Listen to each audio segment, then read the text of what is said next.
నమస్తే ఫ్రెండ్స్, స్వాగతం ఛానల్కి. ఇవాళ మీకు ఒక ఇంపార్టెంట్ విషయం చెప్దాం వచ్చాను. అది కంపల్సరీగా ఈ వీడియో చూడండి, మీకు అర్థమైపోతుంది. మన భారతీయులని ఒక రెండు జపాన్ కంపెనీలు, కార్ మ్యానుఫ్యాక్చరింగ్ కంపెనీలు ఎలా పిచ్చోళ్ళని చేస్తున్నాయో, ఎట్లా అవలగాలని చేస్తున్నాయో మీకు క్లియర్గా అర్థమవుతుంది. చాలామంది ఇది డీప్గా తీసుకోరు. కొంతమందికి ఎవరికి అంటే ఇదంతా గ్యాంబ్లింగ్ అవుతుందని కూడా ఎవరికి తెలియదు. ఆల్రెడీ హుండాయ్ కూడా ఇట్లే చేస్తుంది. ప్లస్ హుండాది కూడా చెప్తాను, నేను వేరే వీడియో చేస్తాను దాని మీద. ఈ వీడియో మాత్రం ఖచ్చితంగా మీరు ఫుల్గా మొత్తం చూడండి, మీకు మంచిగా ఒక అవగాహన వస్తుంది. ఈ రెండు జపానీస్ కంపెనీలు ఎలా మన భారతీయులను పిచ్చోళ్ళని చేస్తుందో. అయితే మనం టాపిక్లోకి వెళ్ళిపోదాం టైం వేస్ట్ చేయకుండా. ఈ జపానీస్ కంపెనీస్ అంటే మనకి రెండు కార్ మ్యానుఫ్యాక్చరింగ్స్ ఉన్నాయి. ఆల్రెడీ మన దగ్గర చాలా జపానీస్ కంపెనీ మన భారతదేశంలో చాలా ఎలక్ట్రానిక్స్లో కానీ, టూ వీలర్స్లో కానీ, ఫోర్ వీలర్స్లో కానీ ప్రతి దాంట్లో వచ్చేసింది. దాన్ని మనం ఇగ్నోర్ ఏం చేయలేము. అయితే ఇప్పుడు మనము మారుతి సుజుకి ఇంకా టొయోటో గురించి మాట్లాడదాం. మారుతి సుజుకి అంటే మీరు అంటారేమో, జపానీస్ కంపెనీ అంటే మన ఇండియన్ కంపెనీ కదా, ఇదే కదా పిచ్చోళ్ళని చేసేది. మారుతి సుజుకి అనేది ఒకప్పుడు దీన్ని పెట్టిన స్టార్టింగ్లో ఇది మన ఇండియా గవర్నమెంట్ 75% షేర్ ఉండేది ఇంట్లో.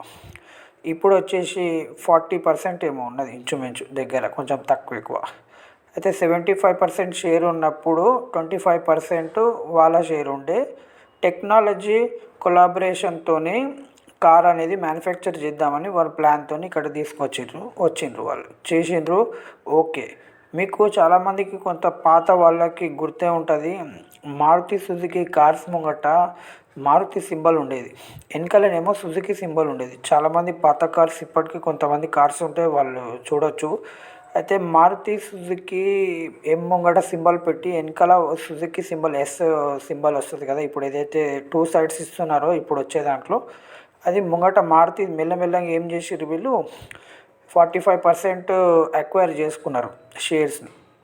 మెల్లమెల్లగా ఇప్పుడు 55 to 60 టువర్డ్స్ వెళ్తుంది.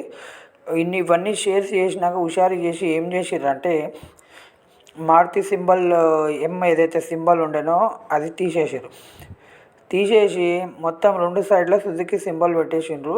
జస్ట్ మనకు చూతే బనాంచడానికి మారుతి అనే ఒక పేరుని వాడుతారు. ఇంకా వీళ్ళు అట్లీస్ట్ ఇంతకుముందు చేసే కార్స్ అన్న అట్లీస్ట్ కొద్దిగా బిల్డ్ క్వాలిటీ అన్న చాలా బాగుండేది. ఇప్పుడు మనకి మైలేజ్ అవసరం కదా.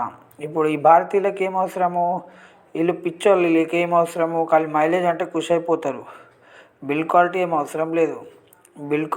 అవసరం లేదు, టెక్నాలజీ ఏం అవసరం లేదు, ఖాళీ మైలేజ్ అంటే ఖుషి అయిపోతారు అని చెప్పి పూర్ క్వాలిటీ. నేను ఒక వీడియో మీకు లింక్ ఇలా పెడతాను, ఈ ఫొటోస్ చూడండి మీద. ఖాళీ కాళ్ళతో తంతా ఇరిగిపోతుంది. స్విఫ్ట్ డిజైర్ ఇది, ఖాళీ కాళ్ళతో చేతితో తంతా ఇరిగిపోతుంది. అట్లా చాలా ఉన్నాయి, మీరే చూసుకోవచ్చు ఆన్లైన్లో. ఎవరు అబద్ధాలు చెప్పాల్సిన అవసరం లేదు, చాలామందికి తెలుసు కూడా. అయితే లేటెస్ట్ స్విఫ్ట్ కానీ ఇంతకుముందు ఉన్న స్విఫ్ట్ మోడల్ కానీ డిఫరెన్స్ చాలామందికి తెలుసు. మీరు ఖాళీ చేతితో ఒక పంచ్ ఇస్తే దానికి డెంట్ పడిపోతుంది అనమాట. చాలామందికి తెలుసు ఈ విషయం, నేను చెప్పేది ఏం కొత్త విషయం ఏం కాదు. కానీ అయితే క్వాలిటీ పువర్గా ఇచ్చేస్తారు. జస్ట్ మారుతి అని ఒక పేరు వెనకాల పడేసేసి మిగతాదంతా వాళ్ళ కంపెనీది మొత్తం నడిపించేసుకొని మెల్లమెల్లంగా మిగతా షేర్స్ని కూడా అక్వైర్ చేసుకుందామనే ప్లాన్లో ఉన్నారు. సరే, ఇది ఒక ఎత్తు.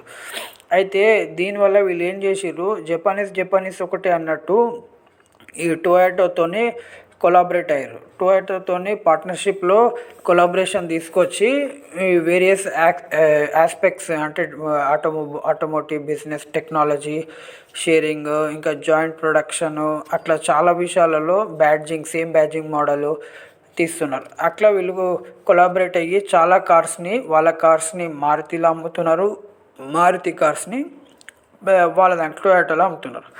టొయోటోలో ఎందుకు అమ్ముతున్నారు, ఇది ఏంది మళ్ళీ ఇక్కడ భారతీయులను పిచ్చోళ్ళని చేద్దామని. ఎట్లా అంటే, టొయోటో అంటే మనకు నమ్మకం, డ్యూరబిలిటీకి కానీ ప్లస్ మంచి సర్వీస్ ఇస్తుందని ఒక నమ్మకం. మారుతి అంటే క్వాలిటీ పూర్గా ఉంటుందని కొంతమంది కొనరు. మారుతి కొనేవాళ్ళు టొయోటోకి వెళ్ళిపోతారు, టొయోటో కొనేవాళ్ళు మారుతికి రారు. అట్లా కొంతమంది కస్టమర్లను అయితే వీళ్ళేం చేసారు, జపానీస్ ఒకటే అని చెప్పి మనమిద్దరం కలిసేసి మొత్తం దోచేసుకుందాం భారతీయులని అని చెప్పి మన పైసా మన డబ్బు అంతా ఇడికని తీసుకుపోతారు జపాన్కి. మనం రూపాయి కష్టపడిందంతా మనం ఏం చేస్తాము, టొయోటో డ్యూరబిలిటీ కదా, చాలా బాగుంటుంది కదా అని చెప్పి. అయితే వీళ్ళు ఏం చేస్తుర్రు, ఇక్కడ మారుతిలో అమ్మని ఏదైతే కార్లు ఎక్కువ సేల్ కానీ కార్స్ అన్నీ టొయోటో బ్యాజింగ్ పెట్టి అమ్మేస్తున్నారు. డిట్ టు డిట్ సేమ్ ఉంటుంది. మీకు just outer look, outer body look, exterior కొంచెం చేంజ్ ఉంటుంది, లైట్గా చేంజ్ ఉంటుంది, లోగో దానికి పెట్టేస్తున్నారు. అయితే ఇదంతా వీళ్ళు ఎందుకు చేస్తున్నట్టు, ఎందుకంటే మనం టొయోటోని చాలా నమ్ముతాము. డ్యూరబిలిటీ కానీ, బిల్డ్ క్వాలిటీలో కానీ, సర్వీస్ ఇష్యూస్లో కానీ ప్రతిదీ కోఆపరేటివ్ ఉంటుంది, చాలా మంచిగా ఉంటుందని టొయోటో నమ్ముతాం. అయితే ఇదే Maruti Suzuki company, sorry in fact నేను మారుతి అంటున్నా, అసలు మారుతి లేదు, సుజుకి కంపెనీ అనేది దీన్ని క్యాష్ చేసుకుంటుంది. కానీ దీనివల్ల టొయోటోకి చాలా ప్రమాదం. ఇది రెండు జపానీస్ కంపెనీలు మనం ఇద్దరం కలిసి అమ్ముకొని మ్యానుఫ్యాక్చరింగ్ చేసుకొని వీళ్ళ పైసా అంతా తీసుకొని వెళ్ళిపోదామనే ప్లానింగ్లో ఉంది. సేమ్ ఇదే ప్లానింగ్ హుండాయి కానీ, కియా కానీ కూడా చేస్తుంది, కొరియన్ కంపెనీస్. వీళ్ళంతా అదే ప్లానింగ్తో ఉన్నారు, అందుకే అందరు కలిసిపోతారు వాళ్ళు ఒకటే దేశాలలో. అయితే ఇది వీళ్ళు కలిసిపోయి ఏం చేస్తారు, కానీ దీనివల్ల టొయోటోకి చాలా ప్రమాదం ఉంది. ఎట్లా, ఆల్రెడీ మీరు నెట్లో చూడండి, ఏవైతే కార్లు మారుతి నుంచి తీసుకొని టొయోటో అంటే టొయోటో లోగో మీద అమ్ముతుందో దాని మీద చాలా కంప్లైంట్స్ వస్తున్నాయి. మొన్న చూడండి, ఇన్నోవా హైక్రాస్ ఏదైతే కారు ఉందో దాంట్లో పోతుంటే మీద సన్ రూఫ్ అనేది ఆటోమేటిక్ దానికి అదే బ్లాస్ట్ అయిపోయింది. అది హీట్ వల్ల బ్లాస్ట్ అయిందా ఏమైంది అనేది కరెక్ట్గా ఇంకా రాలేదు. కస్టమర్ కూడా కంప్లైంట్స్ చాలా ఉన్నాయి హైక్రాస్ మీద కానీ చాలా కార్స్ మీద. అయితే అట్లా వీళ్ళు ఏం చేస్తారు అంటే సేమ్ మారుతి కార్స్ని తీసుకొచ్చి, అంటే ఇది ఒక్కటే కార్ అని చెప్పట్లేదు ఇన్నోవా హైక్రాస్ గురించి. అయితే బిల్డ్ క్వాలిటీ అనేది టోటల్ టొయోటో కూడా మార్చేస్తుంది. ఏదైతే టోటల్ టొయోటో కానీ సర్వీస్ ఇష్యూస్ కూడా ఇప్పుడు చాలా వస్తున్నాయి. ఎప్పటి నుంచి అయితే వీళ్ళు సుజుకితో కొలాబరేట్ అయ్యి ఇదంతా వర్క్ చేస్తుండ్రో, అంతా కార్స్ ఏదైతే ఎక్స్చేంజ్, లోగో చేంజింగ్ అవన్నీ చేస్తుండ్రో దానివల్ల టొయోటోది చాలా పేరు ఖరాబ్ అయిపోతుంది. కస్టమర్స్ కూడా చాలా కంప్లైంట్ ఇస్తున్నారు ఏవైతే కార్స్ ఇప్పుడు వస్తున్నాయో. ఫర్ ఎగ్జాంపుల్ నేను మీకు కొన్ని విషయాలు చెప్తా చూడండి. Maruti Suzuki Baleno, Toyota Glanza అని అమ్ముతున్నారు. Maruti Suzuki Vitara Brezza Urban Cruiser అని అమ్ముతున్నారు.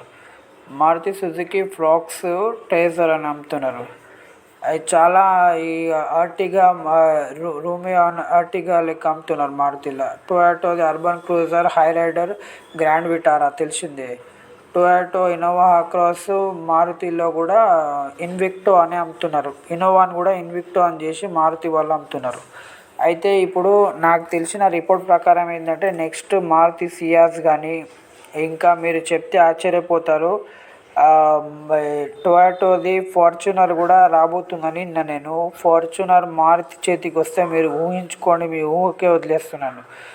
మారుతి సుజుకి టొయోటో మ్యానుఫ్యాక్చరింగ్ చేసి మారుతి లోగో పెట్టి అమ్మిందంటే ఇక దాని బిల్డ్ క్వాలిటీ ఎట్లుంటుంది. ఫార్చునర్ అంటే ఇప్పుడు చాలా మంచి పేరున్న కార్ ఇప్పట్లో. నాకు తెలిసి ఫ్యూచర్లో వాళ్ళు నెక్స్ట్ టొయోటోలు మారుతి 800 కానీ, ఇంకా టొయోటోలో ఉన్న ల్యాండ్ క్రూజర్ కూడా మారుతికి ఇచ్చేటట్టు అనిపిస్తుంది నాకు. ఇక బిల్డ్ క్వాలిటీ ఇక దేవుని మీద వదిలేస్తున్నా, మీ మీదనే వదిలేస్తున్నా. అయితే వీళ్ళు ఇట్లా టొయోటో పేరు ఖరాబ్ అవుతుంది దీనివల్ల. వీళ్ళు అయినా కూడా ఎక్కడ క్వాలిటీ విషయంలో వీళ్ళు కాంప్రమైజ్ అయిపోయి ముందుకు టొయోటోలని నాకు అనిపిస్తున్నది. అయితే ఇట్లా చాలా కార్స్ మీరు చూడండి ఇట్లా ఇప్పుడు డిట్ టు డిట్ ఎవ్రీ కార్ టొయోటోలో ఉన్న తక్కువ కార్లు మారుతిలో సేల్ చేస్తారు, కానీ మారుతిలో ఉండే దాదాపు కార్లను టొయోటో లోగో మీద సేల్ చేస్తున్నారు వీళ్ళు.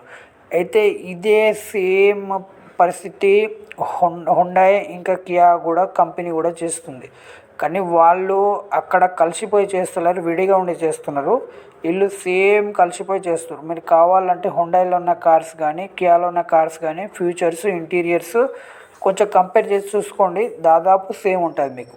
మొత్తం దాదాపు ఇంచుమించు కొరియన్ బ్రాండ్స్ ఏవైతే కార్స్ రెండు కంపెనీలు ఉన్నాయో దాదాపు సేమ్ ఉంటుంది. సేమ్ అట్లనే టొయోటో అయితే ఓపెన్గా కొలాబరేట్ అయ్యి సుజుకితోని చేస్తున్నది.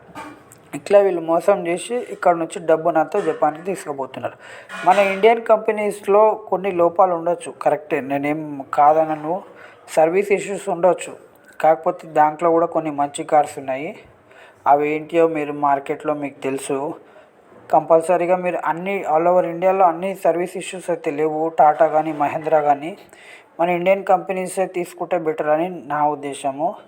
వీళ్ళు ఏంటంటే మీ నమ్మకంని వీళ్ళు క్యాష్ చేసుకుంటారు. ఎప్పుడో ఉన్న నమ్మకంని ఇప్పుడు క్యాష్ చేసుకుంటారు. అదొకటి చూసుకోండి. బిల్ క్వాలిటీ పరంగా కూడా చూసుకోండి. ఇంకా ఈ వీడియో మీకు నచ్చితే కంపల్సరీగా అందరికీ షేర్ చేయండి. ఇంకా దీని మీద ఇంకా డీటెయిల్ వీడియో తీసుకురాబోతున్నా. జస్ట్ జనరల్గా చేశాను ఇది. Full detail with full documents ఫుల్గా మీకు తీసుకురాబోతున్నా. అందుకోసం ఛానల్ని సబ్స్క్రైబ్ చేసుకోండి, లైక్ చేయండి, షేర్ చేయండి. కంపల్సరీగా మీ సపోర్ట్ ఉండాలి. మన ఛానల్లో బైక్స్, కార్స్, మొబైల్స్, ప్రతి ఒక్క టెక్నాలజీ ప్రతి ఒక్కటి వస్తుంది. వరల్డ్ ఎక్కడ లాంచ్ అయినా కూడా దాంతోపాటు అన్బాక్సింగ్ కానీ, వాక్ అరౌండ్ వీడియోస్ కానీ, రివ్యూస్ కానీ ప్రతి ఒక్కటి తెస్తాము. ఇందుకోసం మీ సపోర్ట్ కంపల్సరీ అవసరం. ఇప్పటిదాకా చాలా సపోర్ట్ చేశారు మీరు. ఇప్పుడు సపోర్ట్ చేస్తూనే ఉండండి. ధన్యవాదాలు.